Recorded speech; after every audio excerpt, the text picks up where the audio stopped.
রোদ বৃষ্টি ঝড় কিছুই মানে না। আসলে আপন মানুষ আসার খুশিতে সব কিছু উপেক্ষা করে চলে যাওয়া যায়, কথাটা আছে না?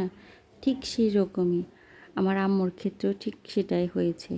আসলে অনেক বছর পর তার আপন মানুষগুলা যখন তার বাড়িতে আসবে সেই খুশিতে আম্মুও একদম মানে রোদ বৃষ্টি সব কিছু উপেক্ষা করে চলে আসলো। আসসালামু আলাইকুম। এই যে কথাটা বললাম, আজকে অনেক বছর পরেই আমার আম্মুর একজন ব্লাড কানেকশান বলতে মানুষ আসবে আমাদের বাড়িতে। তার জন্যই আজকের এই আয়োজন করা।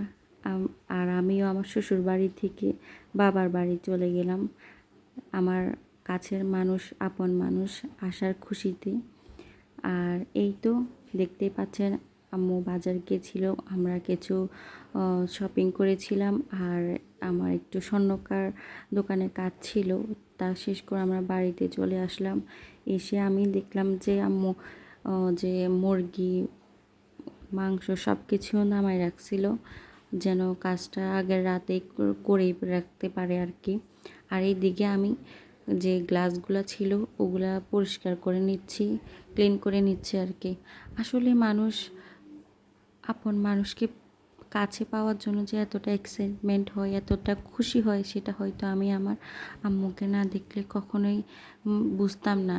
আসলে আমরা প্রত্যেক মানুষের জন্যই আপন, কিন্তু একটা কথা আছে না যে আপন নিজের মানুষগুলো যখন নিজের কাছে আসে তখন এক অন্যরকম ভালো লাগা কাজ করে, তাই না?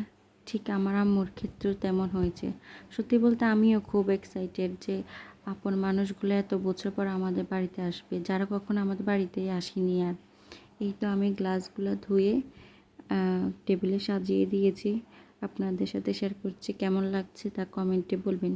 আর আমার ভিডিওটি যদি ভালো লেগে থাকে আপনাদের কাছে, তাহলে সাবস্ক্রাইব করবেন, লাইক করবেন, কমেন্ট করবেন। আর এইদিকে আব্বু সন্ধ্যার দিকে বাজারে গিয়েছিল, গিয়ে একটা ইলিশ মাছ নিয়ে আসছে, চিংড়ি মাছ নিয়ে আসছে। আর এদিকে আম্মু যে মাংস মুরগিগুলো নামাইছিল তা একদম পরিষ্কার করতেছিল। আর ইলিশ মাছটা এখানে ছোট লাগতেছে, আসলে এটা ছোট ছিল না, মাশাল্লাহ বড়ই ছিল।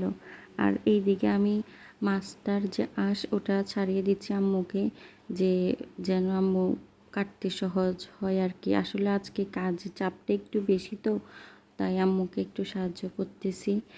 আর এই তো তারপর আমি মাছটা ছাড়িয়ে আম্মুকে দিয়ে দিলাম। আম্মু সুন্দর করে যেন মানে মাছটা কাটতে পারে। আসলে আমি অত সুন্দর করে মায়ের মতো কাজ করতে পারি না, যতই চেষ্টা করি আসলে মায়ের মতো তো কখনোই কাজ হয়ে ওঠে না, তাই না?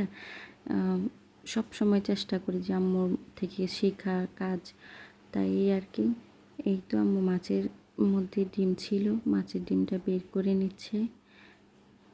তারপর আম্মু মাছগুলা সুন্দর করে একদম কেটে কেটে নিচ্ছে। আসলে আমার আম্মু প্রত্যেকটা কাজই অনেক গোছানো, অনেক সুন্দর। আম্মু খুব সুন্দর করে কাজ করতে পারে, যেটা হয়তো আমি পারি না। আমি একটা করলে আরেকটা অগোছালো রেখে দিই, সেই জন্য আম্মুর কাছে মাঝে মাঝে বকাও খাই। আর এরই মাঝে আব্বুকে খাবার দিয়ে দেওয়া হয়েছে, রাতের খাবার। আব্বু খেয়ে নিয়েছে, আব্বুকে রাতের খাবার খাইয়ে একদম মা আমি দুজনে কাজে লাগলাম। আমি বলতে আমি কিছুই করি না, আমি শুধু আম্মুর সাথে সাথেই ছিলাম। এই তো আম্মু এই তো মাংসটাকে কষিয়ে রেখে দেবে। আর এইদিকে গরুর কলিজাটা ভাপ দিয়ে নিয়েছিল। এই তো আর রোস্টের যে মুরগিগুলো সেগুলো আম্মু ফ্রাই করে রাখছে, যেন কালকে সকালে উঠে আম্মু রোস্টটা সহজে রান্না করে ফেলতে পারে। এই তো আর এই দিকে যে মশলাটা এখন করা হচ্ছে সেটা হচ্ছে গরুর যে কলিজাটা ভাপ দিয়ে রেখেছিল সেটা এখন আম্মু একটু কষিয়ে রাখবে, যেন কালকে তাড়াতাড়ি রান্নাটা করতে পারে, সেজন্য রাতের এই আয়োজন। আর এই তো আম্মু এখন এখানে মশলা দিচ্ছে। আসলে আমার আম্মু রান্না অনেক মজা, প্রত্যেকটা মায়ের রান্নায় খুবই মজা হয়, তাই না? তো সেক্ষেত্রে আমি বলবো আমি প্রত্যেকটা মাকে সম্মানিত জানাই যে আমার যে মায়ের রান্নাগুলো অনেক মজা হয়, সত্যি অনেক মজা হয়। আমার আম্মুর রান্নাও অনেক মজা। এই তো আম্মু মশলাটা ভালো করে কষিয়ে নিচ্ছে। আর আমি এইদিকে দাঁড়ায় দাঁড়ায় আম্মুর কাজে হেল্প করতেছি, হেল্পকে আমি তো দাঁড়ায়েই আছি। আর এদিকে কি একটা যেন পেস্ট করছিল, ওইটা দিয়ে দিল আম্মু। এই তো আমাকে বললো নাড়তে, আমি নাড়তেছি। যেন মশলাটা না লেগে যায়, এই আর কি। পরে যে কলিজাগুলা দিল। এই তো। আসসালামু আলাইকুম।